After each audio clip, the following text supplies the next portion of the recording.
Matt McLain's injury shows two things about this offseason, and one is why Nick Krall shouldn't have his phone on Do Not Disturb just yet. You are Locked On Reds, your daily Cincinnati Reds podcast, part of the Locked On Podcast Network, your team every day. You are Locked On Reds with myself, Jeff Carr. I am a lifelong Cincinnati Reds fan, and I turned an addiction into information for you. I want to thank you for taking time out of your day to talk some Reds with me. I encourage you, if you're watching on YouTube, write something down in the comment section, whatever you've got on your mind. Let's talk some Reds baseball. Or if you're listening on your favorite podcast app, thank you. Make sure you tweet at me at Jeff Carr with 3 Fs, or you can tweet at Steve at S. Offenbaker with 2 Fs, or at the show at Locked On Reds as well, because we are bringing you Cincinnati Reds content every single day, all throughout the offseason, all throughout spring training, and as we head toward opening day, and all throughout the season. We are very excited for what this season could be. Spring training is going on. There's so much news coming out of Goodyear, Arizona, and we're going to look at a bunch of it today. Matt McLain's oblique injury. What does it mean for the team, and why does it show two things about this Reds offseason? We're going to look at that. Graham Ashcraft, is he the next guy to get a contract extension? I have a thought about that. Also, David Bell spoke to the media, and he was candid about a couple of different things, including the Reds' aggression, especially on the base paths, and his thoughts on the outfield.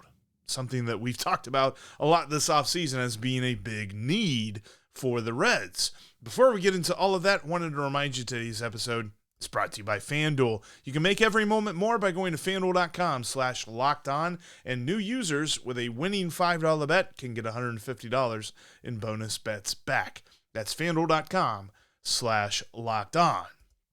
And where we will start today is with the injury to Matt McLain. He suffered an oblique, kind of pulled it a little bit, pulled his oblique, doing some batting cage exercises. His quote was that he was just going too hard. He took too many swings, was swinging too hard, and he kind of felt it tweak a little bit. And the good news was this isn't a re-injury from what ended his season last year. You remember he missed all of September, a little bit of August as well with an oblique injury. That healed. This is something a little bit different, and David Bell kind of explained as to what the situation is.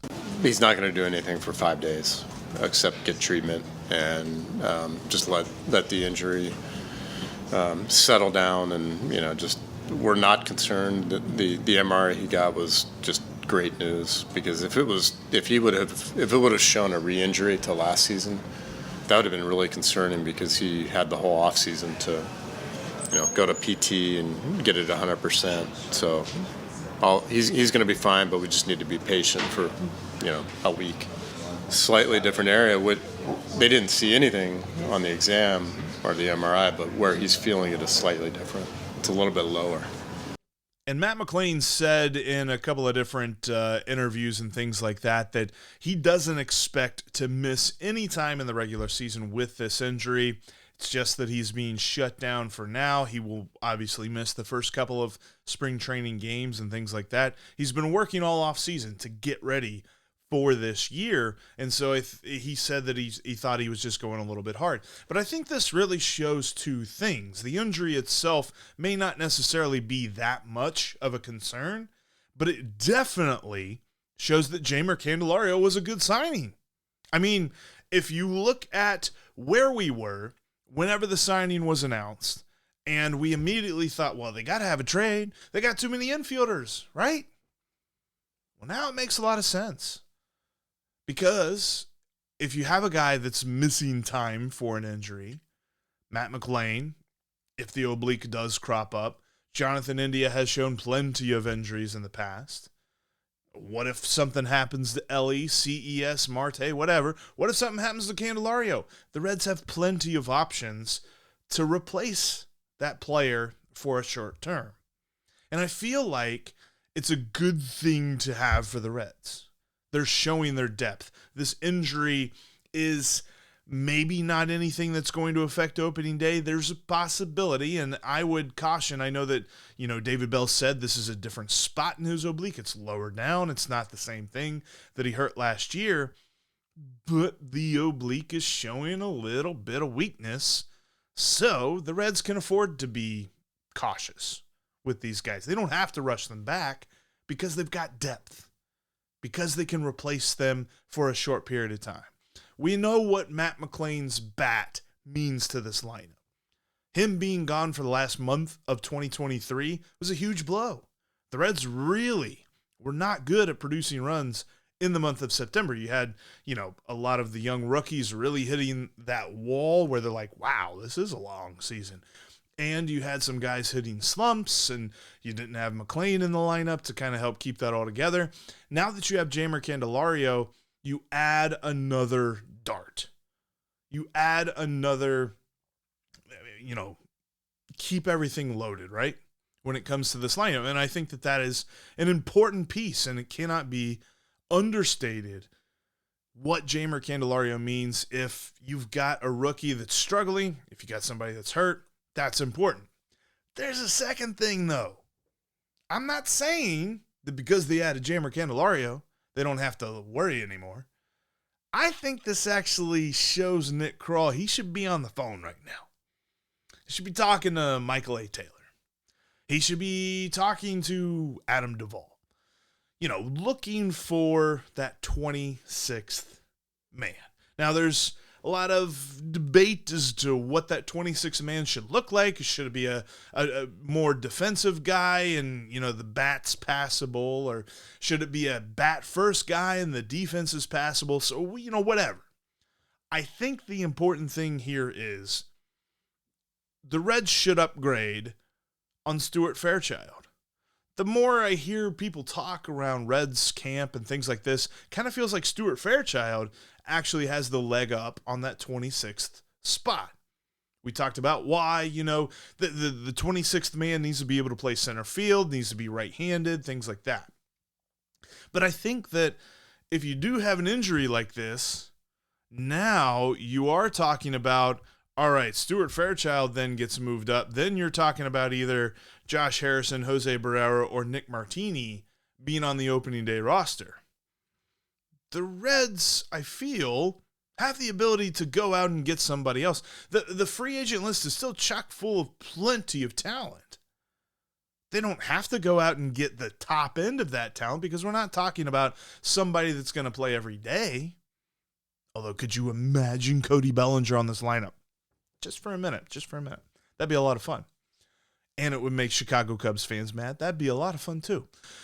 But even still, if you just go out and you get a Michael A. Taylor, dude won a Gold Glove 2 years ago. There's something to that. And I feel like Nick Krall should see this and be like, man, camp just started. We're already talking about injuries. We're already, okay, maybe he doesn't miss opening day, but that question's there. Matt McLain now has to prove that he is healthy and ready to go for opening day. It's not a foregone conclusion. So with that, you are talking about going to, start testing the depth of the team. Maybe add a little bit to the depth. That's been the theme this offseason. Make the team depth more impressive. You can do that. There's still plenty of ways to make that happen. Plus, there's going to be some teams cutting players and things like that coming up soon, for waiver wire additions or something like that. Maybe there's somebody out there as well.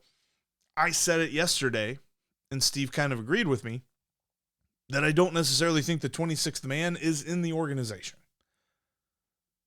I think they could go. I think this is the kick in the butt that Nick Krall needs to go make another move. And he should check that out. Speaking of moves, we found out that there were a couple of guys, along with Hunter Green, who received contract offers last year. Graham Ashcraft was one of those guys. Should he be the next contract extension? We'll talk about that coming up next. Before we talk about that, though, I want to tell you about one of today's sponsors, and that is FanDuel. FanDuel's got an amazing new offer for you as we're going into the heart of college basketball season. We're talking about conference tournaments coming up here soon, where the NBA is tipping back off, I guess, coming up here Thursday night after the All-Star break. You can get in on all the action on FanDuel. They've got everything from point spreads to money lines, over-unders, prop bets. You can even combine prop bets and single-game parlays and make your game-watching experience just that much more fun. Plus, they've got MLB futures from, Ellie De La Cruz props. How many steals is he going to have? Ellie said he's going to steal 80 bases. So I would take the over on 40.5. But the FanDuel has also moved the line for total wins for the Reds. It was 82.5. Now it's 81.5. Interesting. Wonder if that moves again before opening day. Not really sure. But I know this. I'm taking the over on 82.5, so I'm definitely taking the over on 81.5. You should too. Go to FanDuel.com/LockedOn today. New users, $5 winning bets, get $150 in bonus bets back. FanDuel is an official partner of the NBA and the official sportsbook of Locked On. Thanks as always for making Locked On Reds your first listen every single day. Every day is coming up on the show tomorrow. Steve will be back, and so will John Sadak. John Sadak will join us talking about these Reds ahead of the spring training game slate coming up this weekend. I know I was looking at the Bally Sports broadcast schedule. I believe that John and either Chris Welsh or Barry Larkin, whoever, is going to have, I think, 3 games. There's going to be some other games on Bally that are broadcast by the other team, but we will get to hear his voice a couple of times on the television call this spring training before opening day. We've got a lot to talk about. We're going to get his perspective on a lot of these different things, including, the backlash, the whole Levi Stout trying to throw water on the fire of Derek Johnson. I know that John Sadak does not agree. So we're going to get that on tomorrow's podcast. Make sure you join us. Also, before we jump back into our content, I'll remind you that Locked On has created the first ever national sports streaming channel on YouTube. Locked On Sports Today is here for you 24/7, all the time, literally all the time, covering the top sports stories of the day with the local experts of Locked On like myself and like Steve, plus our national shows that cover every league. Go to Locked On Sports Today on YouTube and subscribe to the first ever national sports streaming channel. And I mentioned Steve a few times. He's traveling today. That's why he's not with me, but he will be back tomorrow. All right. There's been so much news, and one of the reasons that I love spring training is that we have news to talk about. It's not just rumors and should the Reds go sign this guy, or should the Reds go sign this guy, or should the Reds trade for this guy. Those are fun, but spring training news is a lot more fun because you get this sort of thing. The Enquirer reported that last spring training, whenever Hunter Green got his contract extension, the Reds also extended contract offers to Graham Ashcraft and Nick Lodolo. Both those guys turned him down. And Graham Ashcraft has said that the team has not reached back out so far this spring training. Who knows? Maybe they will.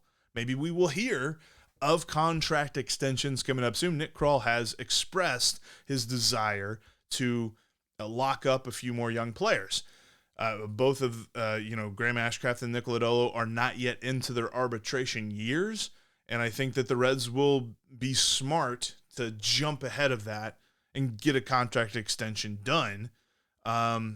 There's a number of guys, but I find this interesting because Graham Ashcraft is not a guy we talk about a lot. We talk a lot about Hunter Green. We talk a lot about Nick Lodolo. Talk a lot about Andrew Abbott. We've talked a lot about Frankie Montas and what that addition does for the Reds. But Graham Ashcraft just kind of the solid, stabilizing force in this rotation. He led the rotation in innings pitched last year. He led the rotation in starts last year. A year that was very tumultuous, not only just for the Reds pitching staff, but also for him. He went through a lot of personal tumult going through the loss of his grandma.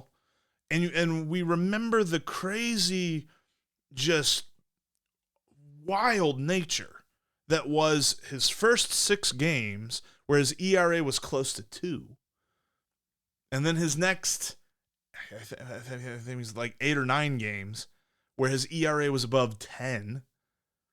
And then you get back and his final 12 starts, his ERA was again in like the 2.5 area. So when you go and you see and you're like, oh, well, Graham Ashcraft had like a 4-something ERA last year. And yeah, 4-something ERAs are not good, but there were stretches in 2023 where he was a good pitcher. He's got that in him. He has the ability to be a very good starting pitcher. He's not the kind of pitcher like Hunter Green and Nick Lodolo is, though, where it comes to, he's really focused on getting strikeouts. He's just really focused on missing barrels and getting outs. He's a guy that could benefit a little bit more from, a raised ground ball rate. His ground ball rate wasn't fantastic last year. It certainly wasn't Andrew Abbott's in the 20% or anything like that, but it could get better. And if his ground ball rate gets better, you could see him making more starts and maybe winning some more games and being, even more valuable to this pitching staff. But I think that it's interesting because at the time, whenever Hunter Green was extended, this was not reported. It was not reported that Graham Ashcraft and Nick Lodolo turned down the team. I think it's very cool to see that the Reds made not 1, but 3 contract extension offers all at the same time. I think that shows a very huge commitment to what the core of this team is going to be for many years. It's something that we have discussed, the whole raise model and how long do you extend guys, how many guys do you sign to extensions and things like that. But if the Reds are able to extend a good number of guys, if they're able to take the big contracts that you see some other players getting and maybe expand those out to a couple of other guys instead of just the one, I think that's a pretty prudent idea. And if they're able to lock up their rotation before these guys really take off, I am here and I will continue to stand on this table and say Hunter Green is going to take off this year.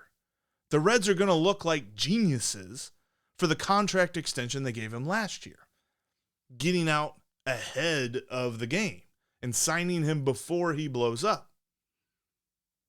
Could this be the year that we also see Graham Ashcraft blow up? He has shown his value so far. And look, I'm not saying that he's been a Cy Young pitcher, but he has been the most stabilizing force in this rotation since his call-up in 2022.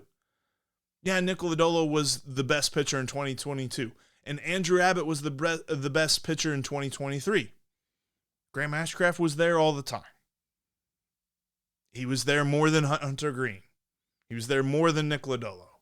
Andrew Abbott wasn't up in 2022, so that doesn't, that's not really, we're not arguing that point. The whole thing here, though, is the story of Graham Ashcraft, where he rises through the ranks of the Reds farm system, comes out of nowhere to really become a big part of this team. I think it would be very interesting if he is the next guy that is kind of honored with this contract extension. I think that, and the differences in how he had really good stretches in 2023 and really bad stretches in 2023. I think we'll see far more good stretches, and the bad stretches will be much smaller in 2024, which means that his overall statistics are going to be a lot better. I can see him being a very, very good bet to be closer to 4, maybe even a 3.9 ERA, something like that. I'm not going to go crazy on like strikeout predictions or anything, of that nature, but I could see him making 30 starts and having a 3.9 ERA. That is the kind of value that we've been begging for in this rotation. Graham Ashcraft could absolutely be that guy, and that is the kind of guy that you want around here for a while. I'd be very happy to see that. I was very happy to see them offering to both Graham Ashcraft and Nick Lodolo last spring training. I could see why Nick Lodolo turned it down. He just had a monster year in 2022. Probably expected a monster year in 2023. The injury stopped that. Can't wait to see him pitch. There's been some video of him pitching off a mound in spring training All the reports are that he is healthy, that he is ready to go. Love to see both of them sign, but Graham Ashcraft, I think, deserves that extension. You know, David Bell was talking to the media, and he got candid on a couple of different topics, including the Reds' aggressive base running and how he feels about the outfield. We'll get into those coming up next. Before we get into those, I want to tell you about another one of today's sponsors, and that is Game Time. Game Time is my favorite way to get into the stadium. It's Steve's favorite way to get into the stadium, and it should be your favorite way to get into the stadium.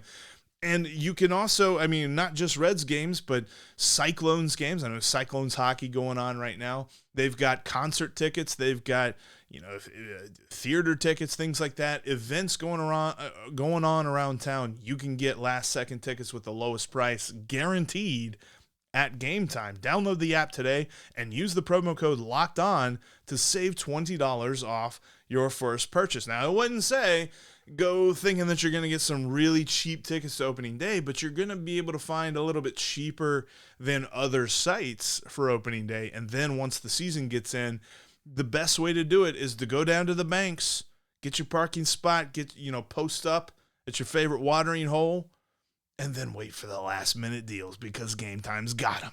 Go to Game Time today, download the app, use the promo code LOCKEDON, and get $20 off your first purchase because Game Time has the last minute tickets at the lowest price, guaranteed. In between episodes, you can keep up with us. You can follow us on Twitter, on X, at Jeff Carr with 3 Fs. You can follow Steve at S. Offenbaker with 2 Fs. And you can follow the show at Locked On Reds. There's no Fs in that. Also, join the Locked On Reds Discord page. Got a link in the description of today's episode. And follow us. Make sure you bookmark InsideTheReds.com. We're writing about the Reds. We're talking about the Reds. All kinds of Reds content all the time. David Bell got the chance to speak. And I'm going to be honest with you. I think that if you're looking for sound bites, if you're looking for David Bell to say some things, spring training is your place. Spring training is where David Bell really gets into the nitty-gritty of baseball and really is candid about the different things about the team. Because, throughout the season, you can just about act out an answer to any old question from a game. But when it comes to spring training, he gives a lot more thought into it because there were a lot of different questions that he addressed. And I wanted to start first with the fact that, the Reds understand the expectations that are placed on this team. And I'm not talking about the projection systems that have them being a losing team and under 500 and stuff like that. I'm talking about people like on MLB Network where they're talking about, man, this Reds team's really good, really interesting. They could be a dark horse. This could be a team. This could be a thorn in the side of the Braves and the Dodgers that they're not expecting. Watch out for the Reds, things like that. So what does David Bell think about how the team is dealing with all this heightened expectations? Yeah, I mean, it's there's a balance there. I mean, it's always the goal, right, to win the World Series, every team. So we're no different. But the difference for me is it's no secret that we have the talent, we have the ability, and probably for me, most importantly, when it comes down to it, I really believe the team that's the closest together, connected team, especially in the end, really gives themselves a good chance to win it all. So we have all that, right? But then it comes back to day one of spring training. You get there, the path there is to win each pitch, right? So it's communicating and have the big vision, and then bring it back into what matters most, and really focusing on habits and behaviors every single day that lead to the championship. That's the challenge. Vision, but not getting ahead of ourselves.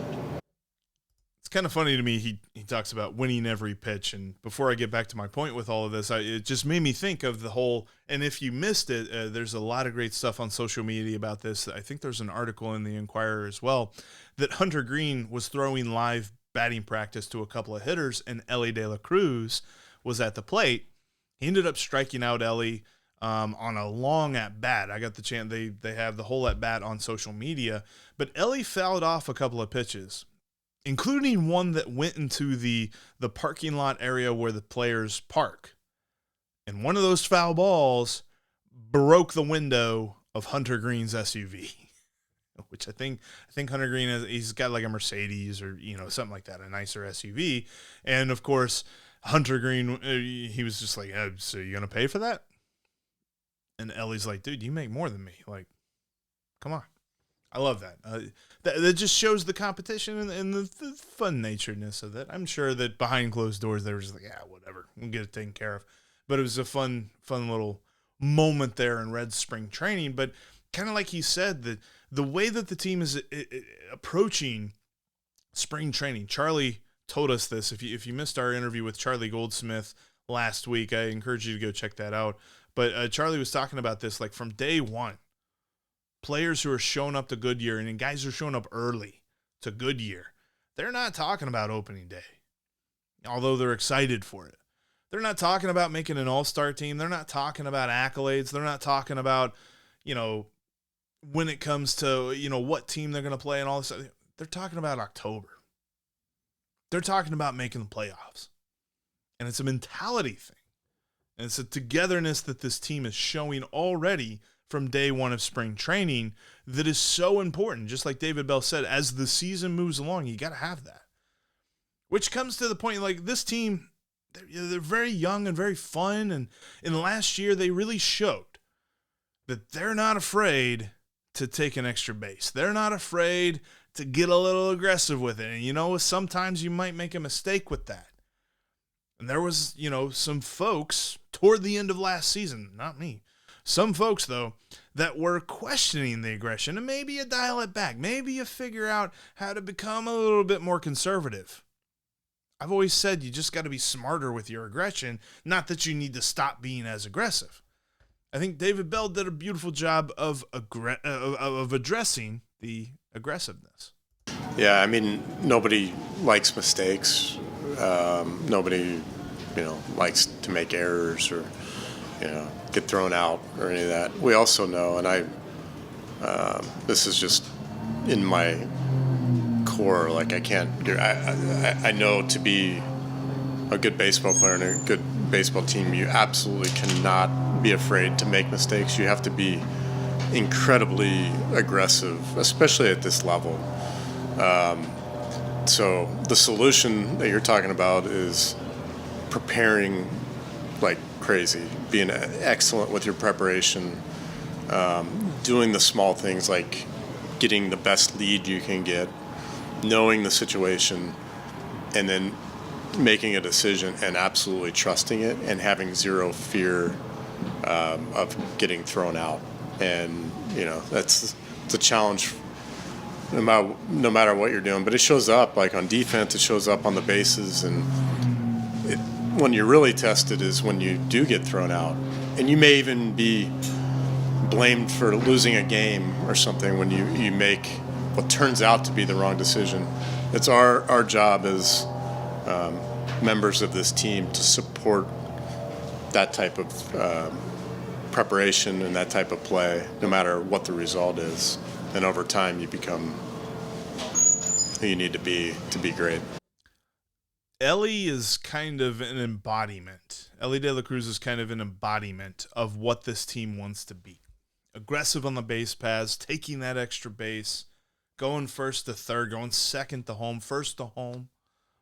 I think that it's important to know that there's probably going to be a few times that you get a little frustrated. And you say, that didn't seem like a great idea. That seemed like maybe a little bit too aggressive. That's this team. That's the way that this team's going to play.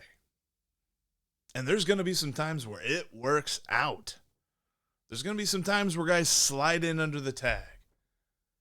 I mean, I think of Ellie's cycle game. Some of the plays that he made in the game where he got the cycle, it was just because he was being really, really aggressive. And he slid in under the tag. He was able to just beat the throw. There's a mentality about that you're just not going to get me out. And I love that. And that's not something I want to change about this team. And you also notice, too, on the sound on that clip, there were some airplanes in the background. Goodyear, the Reds' Goodyear ballpark is right next to an airport. Which I say that to preface this next clip because he has some good things to say and some very candid things to say about the Reds' outfield. It's just going to sound like there's like Rogue Squadron is behind him. So bear with me on that. Yeah, I think there's room for improvement. Jake Fraley was a great example last year. He made a lot of improvement from the year before. He became a much better outfielder.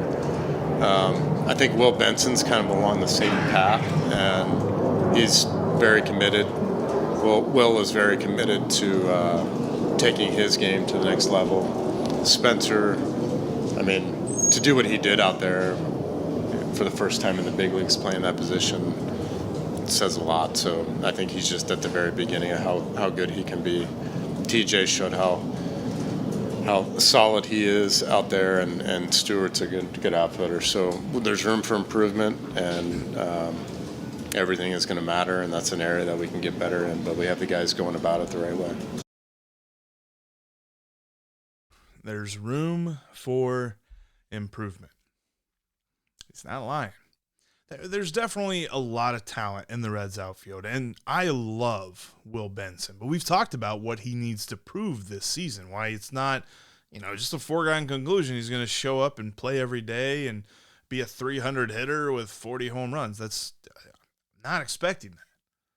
But there's plenty of talent to prove it. While improvement is needed, improvement can be had. There's still some moves. Like I said earlier in the podcast, I think Nick Krall should definitely go out and sign a guy off the free agents list for their bench bat in the outfield. Still think they need that. But I feel like there's talent here that can be really a catalyst for success for a long time. But I love that he was I love because, you always hear David Bell come on and say things like, man, they go out every day and they compete. They go out every day and they play hard. And that's kind of like what his answer is. At least this time he was a little bit candid, and I loved hearing that. But there's going to be more as we move along through the spring training schedule. There's going to be a lot more of David Bell. We're going to try and get as many clips as we can of players and things like that, talking about spring training, talking about their expectations for the season here on the Locked On Reds podcast, because we are going to be bringing you your favorite team every single day as we have. This is coming into my 6th season. This is coming into our second full season, Steve with me on this show, and very excited because this season's going to be so much fun. And I hope that you join us along the way every single day. But that'll do it for us here today. Like I said, tomorrow, John Sadak joins us on the show. Can't wait to hear what he's got to say. Maybe we can do a little Star Wars talk too. I don't know. That probably not. It's going to be all Reds focus because we are all Reds all day here on the Locked On Reds podcast. Thanks so much for joining us. We'll talk to you tomorrow.